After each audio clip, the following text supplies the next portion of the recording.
오늘 하나님께서 우리에게 주시는 말씀은 누가복음 12장 49절에서 59절까지의 말씀입니다.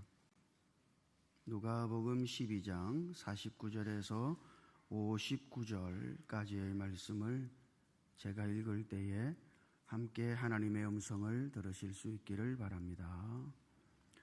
내가 불을 땅에 던지러 왔노니 이 불이 이미 붙었으면 내가 무엇을 원하리요? 나는 받을 세례가 있으니 그것이 이루어지기까지 나의 답답함이 어떠하겠느냐? 내가 세상에 화평을 주려고 온 줄로 아느냐? 내가 너희에게 이르노니 아니라 도리어 분쟁하게 하려 함이로라. 이후부터 한 집에 5사람이 있어 분쟁하되 셋이 둘과 둘이 셋과 하리니 아버지가 아들과 아들이 아버지와 어머니가 딸과 딸이 어머니와 시어머니가 며느리와 며느리가 시어머니와 분쟁하리라 하시니라. 또 무리에게 이르시되 너희가 구름이 서쪽에서 이는 것을 보면 곧 말하기를 소나기가 오리라 하나니 과연 그러하고 남풍이 부는 것을 보면 말하기를 심히 더우리라 하나니 과연 그러하니라. 외식하는 자여 너희가 천지의 기상은 분간할 줄 알면서 어찌 이 시대는 분간하지 못하느냐? 또 어찌하여 옳은 것을 스스로 판단하지 아니하느냐? 네가 너를 고발하는 자와 함께 법관에게 갈 때에 길에서 화해하기를 힘쓰라. 그가 너를 재판장에게 끌어가고 재판장이 너를 옥졸에게 넘겨주어 옥졸이 옥에 가둘까 염려하라. 네게 이르노니 한 푼이라도 남김이 없이 갚지 아니하고서는 결코 거기서 나오지 못하리라 하시니라. 아멘. 오늘 우리가 읽은 누가복음 12장 49절과 50절 말씀은 누가복음에만 있는 대단히 독특한 말씀입니다. 사실 이 말씀이 대단히 중요한 의미를 가지고 있다고 생각돼요. 왜냐 그러면 49절을 읽어보면 주님께서 친히 이렇게 말씀하시죠. 내가 불을 땅에 던지러 왔노니 이 불이 이미 붙었으면 내가 무엇을 원하리요? 이 중요합니까? 예, 중요해요. 왜요? 이 말씀이 주님께서 오신 목적에 대해서 말씀하고 있기 때문이죠. 대강절 아닙니까? 주님이 오시죠? 왜 오셔요? 주님이 이 땅에 오신 목적이 뭡니까? 당신은 왜 하나님이 사람이 되어서 이 땅에 오신 겁니까? 과연 당신의 목적은 뭐예요? 무엇을 이루기 위해 이 땅에 오신 겁니까? 여러분, 이 질문은 대단히 중요한 거다. 그러니까 이 말씀이 지금 주님께서 오신 목적에 대해서 말씀하고 있기 때문에 이 말씀이 대단히 중요한 말씀이죠. 오신 목적이 뭐예요? 내가 불을 땅에 던지러 왔노니. 주님은 왜 오셨습니까? 불을 던지기 위해서 오셨다. 그렇게 말씀하죠. 자, 그리고 그 뒤에 이 불이 이미 붙었으면 내가 무엇을 원하리요? 그러니까 이 불이 이미 붙었다면은 더 이상 원할 것도 바랄 것도 없다는 말씀이죠. 그러니까 주님은 지금 이 불을 던지기 위해서 이 땅에 오셨는데 이 불이 붙었다면 나는 더 이상 바랄 것도 없겠어. 이 말은 뭐예요? 지금 이 불이 붙기를 주님은 간절히 열망하고 갈망하고 계신다는 것을 볼 수 있어요. 주님의 열망은 뭐예요? 이 땅에 불을 던져서 불이 붙는 거예요. 이게 주님이 오신 목적이며 주님은 그 목적을 향한 대단히 큰 갈망을 가지고 있었다는 것을 볼 수 있습니다. 그리고 지금 주님께서 이 말씀을 하실 당시 주님이 이렇게 말씀하셨으니까 이 불이 이미 붙었으면 내가 무엇을 원하리요? 그러니까 지금 주님께서 이 말씀을 하실 당시에는 불이 붙었어요? 안 붙었어요? 안 붙었다는 이야기죠.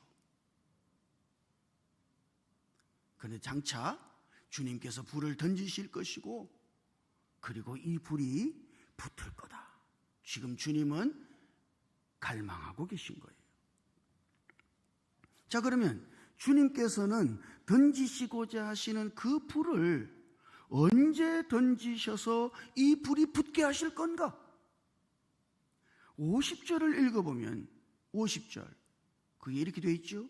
나는 받을 세례가 있으니 이것이 이루어지기까지 나의 답답함이 어떠하겠느냐. 주님은 지금 당신이 받을 세례가 있다고 말씀하신단 말이죠. 내가 받을 세례가 있다. 그것이 이루어져야 한다. 그러면 예수님께서 받으셔야 할 세례는 뭐예요?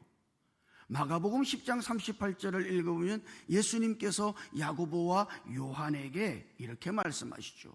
내가 마시는 잔을 너희가 마실 수 있으며 내가 받는 세례를 너희가 받을 수 있느냐?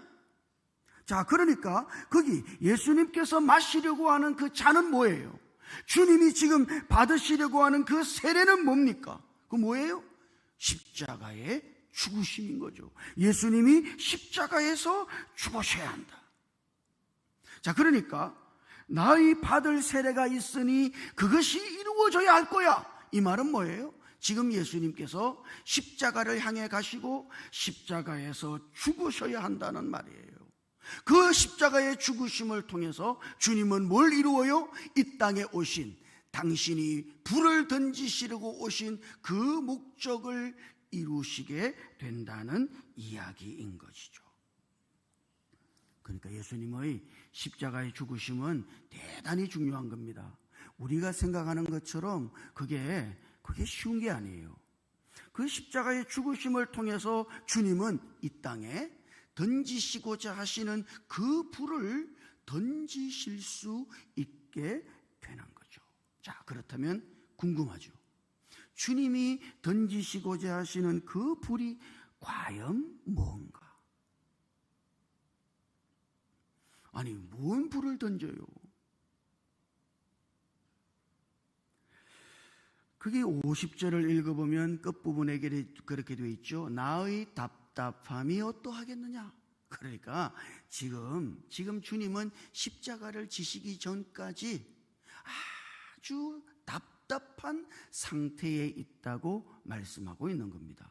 그게 답답하단 말은 아이고 저 사람 참 모르네 답답하대 이 답답함이 아니고 그게 답답하다는 말은 사방의 테두리에 싹 갇혀서 있다는 이야기예요.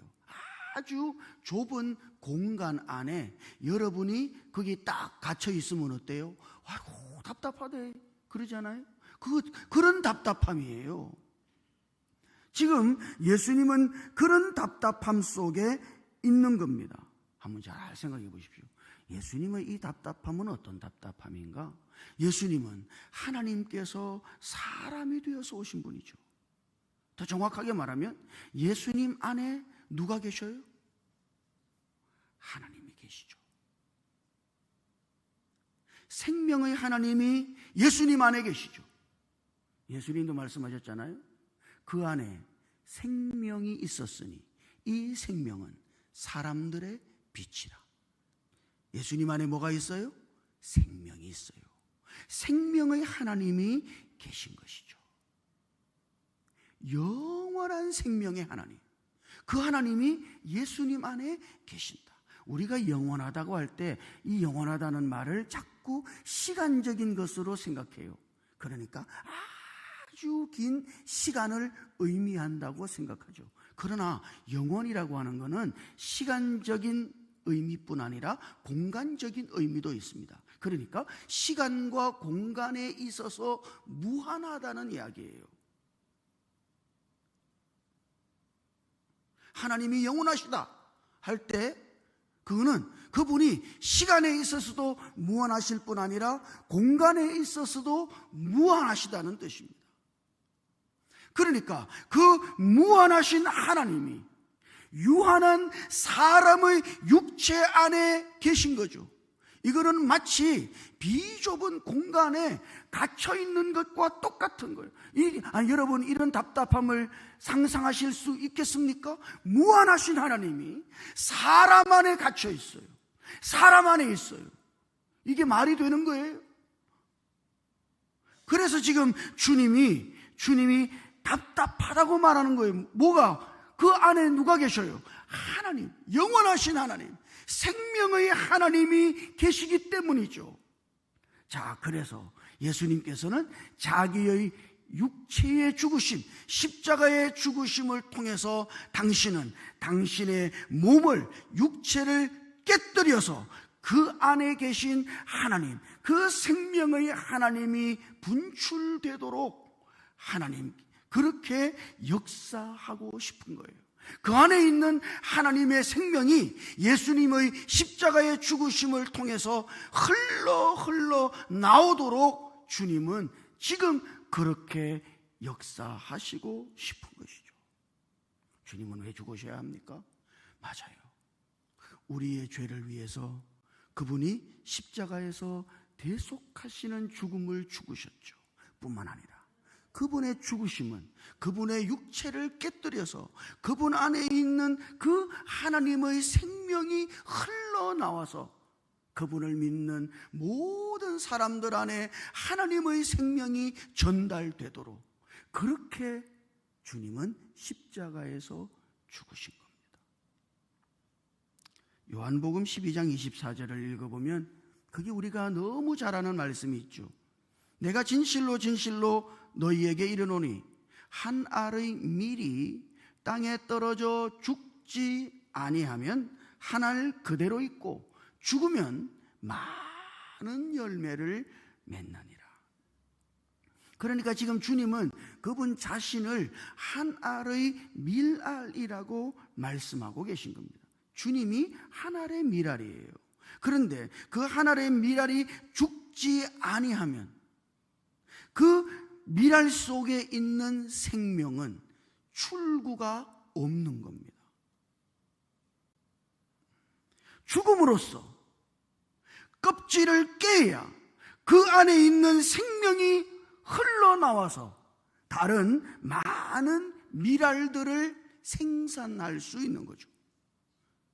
주님이 지금 요한복음 12장 24절에서 그렇게 말씀하고 있는 겁니다. 하나님의 밀알이 죽는다. 그 죽음의 의미는 뭐예요? 그 죽음으로써 그 안에 있는 그 밀알의 생명이 흘러나오는 거죠. 그것이 밀알의 죽음의 의미인 거예요. 그래서 그 생명이 퍼져서 다른 많은 밀알들을 생산할 수 있게 되는 겁니다. 그러니까 여러분, 지금 주님이 던지시고자 하시는 그 불은 뭐예요? 그 불은 바로 다름 아닌 예수 그리스도 안에 있는 하나님의 생명인 것이죠. 하나님은 하나님의 생명을 그 예수 안에 두시고 예수의 십자가의 죽으심으로 말미암아 하나님의 생명이 예수 안에서 흘러나와서 그분을 믿는 모든 사람들에게 이 하나님의 생명이 이루고 그리고 그 생명을 얻은 사람들이 하나님의 생명에 의해서 사는 그런 하나님의 나라, 그런 하나님의 나라를 지금 주님은 꿈꾸고 계신 겁니다. 여러분, 이거를 꼭 기억하셔야 돼요. 우리는 주님의 죽으심을 한쪽 면만을 생각해요. 우리를 죄에서 구속하신, 우리를 죄에서 대속하신 예수 그리스도의 십자가의 죽음, 그 죽음은 얼마나 놀라운 죽음이에요. 그러나 그 죽음에는 또 다른 의미가 있습니다. 그것은 예수께서 당신의 육체를 깨뜨려서 그분 안에 있는 하나님의 생명이 그분에게서 흘러나오게 하심으로 그분을 믿는 모든 사람들이 이 생명을 얻고 하나님의 자녀가 되고 그 생명에 의해서 사는 하나님의 아들들의 나라를 이루는 것, 이것이 예수 그리스도의 십자가의 죽으심의 또 다른 대단히 중요한 의미인 것이죠. 우리는 여기까지 딱 해놓고 그 다음 예수님께서 하시는 대단히 이해할 수 없는 한 말씀을 우리는 이해할 수 있습니다. 51절을 읽어보면, 자, 51절 한번 같이 읽어볼까요? 같이요, 시작. 내가 세상에 화평을 주려고 온 줄로 아느냐? 내가 너희에게 이르노니 아니라 도리어 분쟁하게 하려 함이로라. 아멘. 여러분, 이 말씀 이해할 수 있어요? 주님은 화평을 주려고 온 것이 아니라 분쟁하게 하려고 오셨다. 근데 그게 분쟁이라고 하는 말은 어떤 다투는 것이나 싸움을 말하는 것이 아닙니다. 그게 분쟁이라는 말은 정확하게 분열을 가리키는 거예요. 나뉘어지는 것을 가리키는 거예요.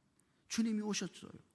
그분이 사역을 이루시고 나면 그 다음은 어떤 일이 일어납니까? 필연적으로 나뉘어짐이 일어나는 거예요.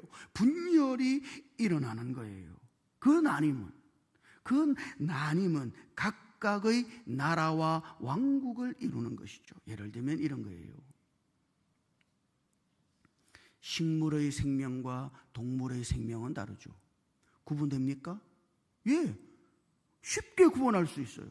이것이 식물인지 이것이 동물인지 구분할 수 있어요. 왜요? 그 식물의 생명과 동물의 생명은 완전히 다른 종류의 생명이기 때문이죠. 그래서 식물의 나라가 있고 동물의 나라가 있는 거예요. 식물의 나라에 들어가려면 어떻게 해야 됩니까? 식물의 생명을 가져야 되는 거예요. 동물의 나라에 들어가려면 어떻게 돼요? 동물의 생명을 얻어야 되는 거예요.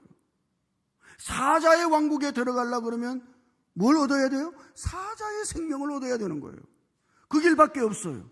이거는 섞일 수가 없는 겁니다. 같이 있는다고 섞인 겁니까? 아니에요. 명백하게 나누어진다. 이 땅에 존재하는 모든 생명은 그 생명의 종류에 따라 완전히 나뉘어지게 되는 거예요. 그러면 오늘 우리가 하나님의 생명을 받은 하나님의 자녀일 때, 여러분, 우리가 예수 믿는 거는 그게 단순한 게 아닙니다. 우리가 예수를 믿는 그 순간 예수께서 십자가에 죽으심으로써 흘려보내시는 그 생명을 우리가 받은 거예요. 그 생명을 받아서 우리는 하나님의 자녀가 된 거죠. 겉으로 보기에는 똑같아요. 가족이라도 여러분이 예수 안 믿는 가족들이 있잖아요. 겉으로 보기에는 똑같죠. 그러나 이거는 완전히 다른 거예요. 아버지와 아들이 다르다고. 왜? 아들은 예수 믿어서 생명을 가지고 있는데 아버지는 예수를 안 믿어서 생명이 없어요. 하나님의 생명이 없어. 완전히 다른 거예요. 구분이 나타난다고요. 이거는 섞일 수가 없는 거예요. 아들이 있는 자에게는 생명이 있고 하나님의 아들이 없는 자에게는 생명이 없느니라. 아들을 믿고 아들을 영접한 그 사람 안에는 생명이 있고 아들이 없는 사람 안에는 생명이 없어. 이거는 완전 다른 종류를 가져오는 것이죠. 그러니까 여러분, 중요한 것은 뭐예요? 우리가 예수를 믿어서 예수께서 죽으심으로 말미암아 흘려보내시는 그 하나님의 생명을 얻어서 우리가 하나님의 자녀가 되는 겁니다. 우리는 전혀 다른 어떤 새로운 종류의 사람이 되는 것이죠. 그래서 바울이 뭐라 그러죠? 누구든지 그리스도 안에 있으면 새로운 피조물이라. 이 땅에 존재했던 다른 어떤 피조물과도 다른 새로운 피조물이 된다. 우리가 예수를 믿을 때 하나님의 생명을 얻어서 그렇게 전혀 다른 새로운 피조물이 되는 거죠. 여러분, 이것을 기억하셔야 돼요. 그 뒤에 예수님께서 시대를 분별하는 일에 대해서 말씀하시죠. 팔레스타인 땅 서쪽에는 지중해가 있습니다. 그러니까 지중해로부터 바람이 불어오거나 지중해 그 서쪽에서 구름이 일어나게 되면 그 구름은 습기를 잔뜩 머금은 구름인 것이죠. 그 구름이 팔레스타인 언덕을 따라, 시원한 언덕을 따라 올라오면 구름이 식는단 말이죠. 그래서 소나기가 떨어지는 거예요. 그래서 팔레스타인 사람들은 서쪽에 구름이 딱 일어났어요. 그러면 예측할 수 있습니다. 아, 소나기가 오겠구나. 남쪽에서 불어오는 바람은 사막에서 불어오는 뜨거운 바람이에요. 그러니까 남쪽에서 바람이 불기 시작하면 아, 날 덥겠는데? 그런단 말이죠. 자, 그러니까 지금 예수님은 책망하고 계신 거예요. 이 천지의 기상은 분간할 줄 아는데 날씨 상태를 보고 예측을 할 수 있습니다만, 그러나 시대를 분간하지 못하는 어리석음을 질책하고 있는 거예요. 날씨는 그렇게 잘 분별하면서 왜 시대를 분별하는 일에 생각이 부족하냐? 하나님의 아들이신 메시아 그리스도가 오셨고 그분의 죽으심으로 말미암아 하나님의 생명이 그분 안에서 흘러나와 그분을 믿는 모든 사람 안에 있어서 이제는 사람들이 하나님의 자녀로서 하나님의 생명을 따라 살아가는 그런 시대인데, 여전히 사람들은 율법의 시대인 것처럼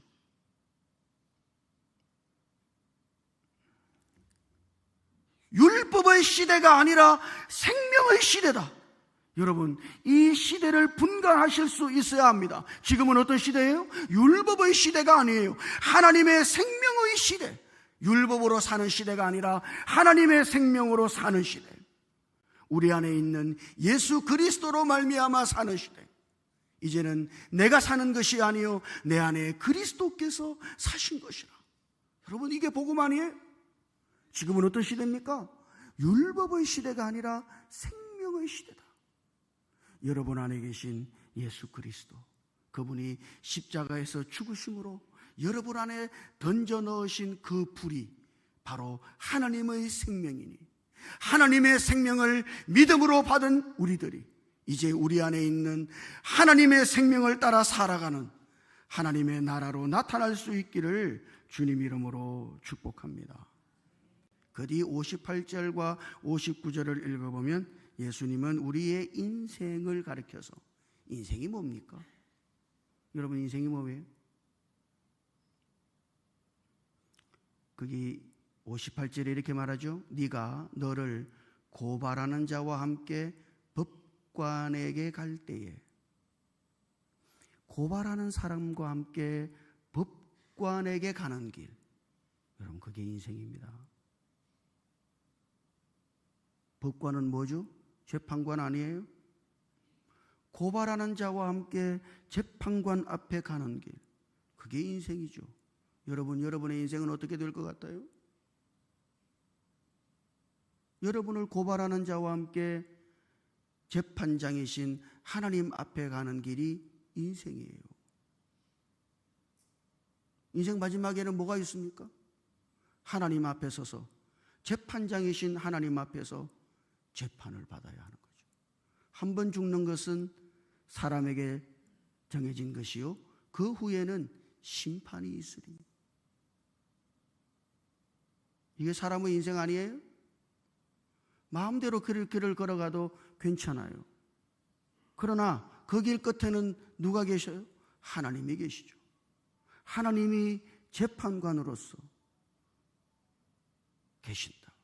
우리는 그 재판관이신 하나님 앞에 가는 길이다. 누구와 함께? 우리를 고발하는 자와 함께. 그럼 여러분, 이 고발한다는, 누가 우리를 고발하는 거예요?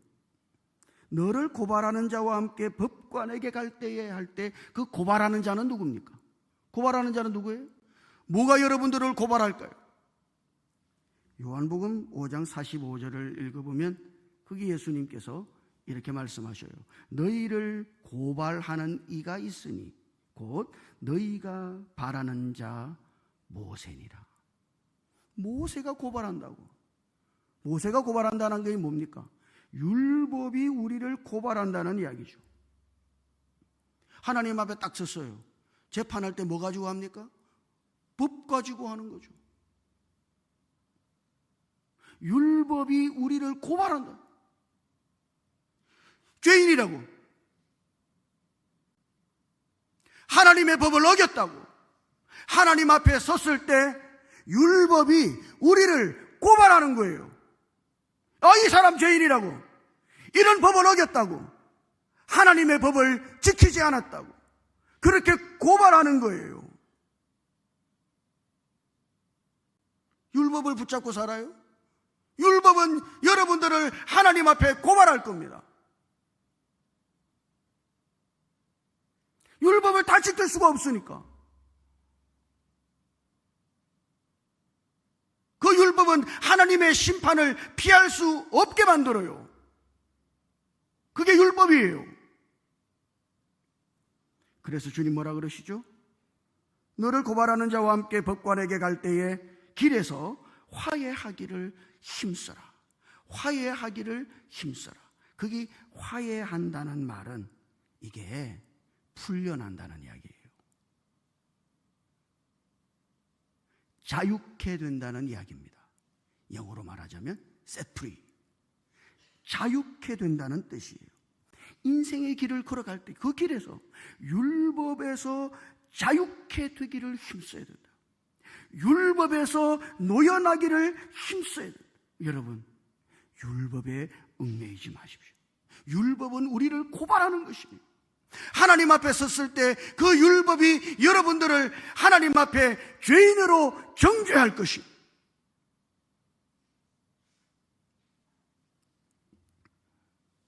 율법을 붙들지 말고 여러분 안에 있는 하나님의 생명을 붙들고 그 하나님의 생명으로 말미암아 율법에서 자유한 사람으로 살아가실 수 있기를 주님 이름으로 축복합니다. 생명의 성령의 법으로 죄와 사망의 법에서 해방된 사람, 그게 복음 아니에요? 오늘 우리는 우리 안에 하나님의 생명의 성령의 법이 오늘 우리 안에 있고 그 하나님의 생명의 성령의 법으로 말미암아 우리는 죄와 사망의 법에서 해방된 자들이니 여러분 안에 있는 하나님의 생명이신 예수 그리스도, 그분을 믿음으로 굳세게 붙들고 여러분 안에서 하나님의 생명으로 말미암아 살아가는 이 하나님의 아들의 시대를, 하나님 나라의 시대를 오늘 우리들 모두가 걸어갈 수 있게 되기를 주님 이름으로 축복합니다. 기도하십시다. 주님, 십자가의 죽으심으로 말미암아 하나님의 생명을 믿는 우리들에게 흘려보내시고 우리가 하나님의 생명을 얻은 하나님의 자녀가 되게 하심을 감사드립니다. 이제 우리 안에 있는 하나님의 생명이신 예수 그리스도를 대단히 주의하여 우리 안에 계신 하나님의 생명이신 예수 그리스도를 붙들고 그 생명으로 말미암아 살아가는 하나님의 나라들이 되도록 오늘 우리들 모두에게 은혜를 베풀어 주시옵소서. 우리 주님 예수님 이름으로 기도드립니다. 아멘.